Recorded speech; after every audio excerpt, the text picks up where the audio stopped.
1,5 года назад наша съемочная группа уже была в гостях у жильцов злополучного дома на улице Маяковского, 21. Собственники квартир показали нам все проблемные места двухэтажки, а здесь их немало. Дырявая кровля, старые инженерные сети, лопнувшие стены и фундамент, и потолок, обрушающийся у нас на глазах.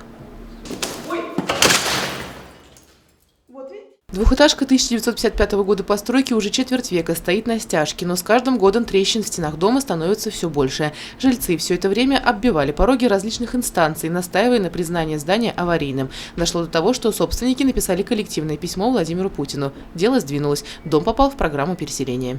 На сегодняшний день Маяковского, 21 у нас в программе по переселению из аварийного жилья, дом в программе в адресной,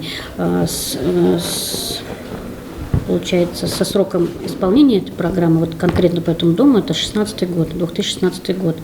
2016 год будет у нас, как скоро это будет в 2016 году, это будет, значит, зависеть от выделенных денег из Республики Башкортостан. Ориентировочно где-то переселение будет, наверное, июнь, июль, август, вот в этих сроках. В любом случае их расселят.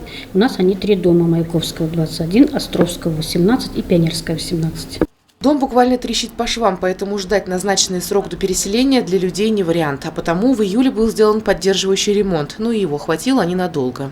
Трубу поменяли, дырки все замазали, поддерживающий ремонт, на крыше сделали. Вот 2 месяца прошло, и вот это вот опять ерунда. Опять вот это все заливает, опять все затапливает, опять вода. Откуда она вода приходит, мы не знаем. Или где-то между трубой, между колодцем и домом засор. Потому что у нас здесь нет, если бы у нас здесь был, у нас же отсюда бы выливалась бы вода.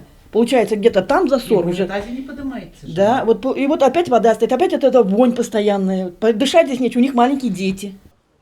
23 сентября этого года на трещинах в стенах установили маячки, по которым можно отследить движение дома. Они лопнули спустя всего 20 дней, а под балконом, у которого уже виден железный каркас, страшно ходить. А ведь тот же самый интернет знакомит нас со случаями, когда с аварийными домами, что называется, затянули.